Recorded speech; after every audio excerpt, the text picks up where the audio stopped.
Alright, so we're back, and now we're going to crop the view and place it on a sheet. So if I zoom out a little bit and I come down to my view control bar down here, you'll notice that there is a crop view and a show crop region. If I click on the show crop region, you see the cropping box.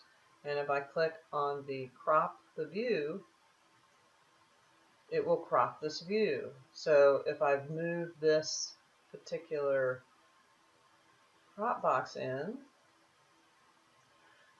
once I have the crop box and I can select it, and I'm in fact cropping the view here, I can look at the size and crop and see how big that's going to be on the sheet. So if I go to size and crop, it's going to tell me that that's 22 inches by 10 3/16 inches. And that's a bit big. We want it to be a bit smaller. The sheets we're using are 36 inches long, and we want this guy to be about 12-ish inches.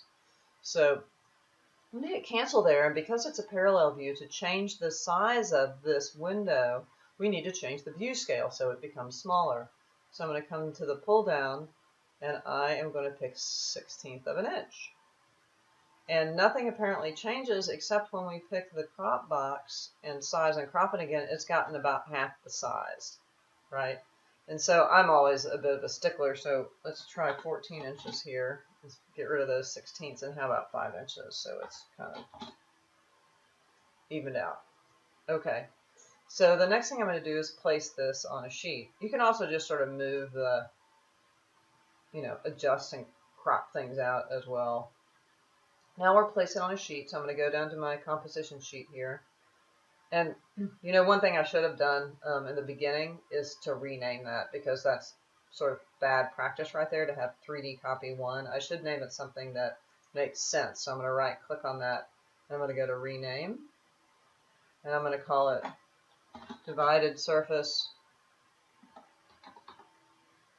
Well, let's just call it divide. And I like to use PAR for parallel views and 3D. Okay. And I'll click OK. So now it actually has a name that is descriptive. And now I can go down to my composition sheet and I can pull that view on. So I'm just going to drag it and it's going to place it. So now that view is placed on my sheet.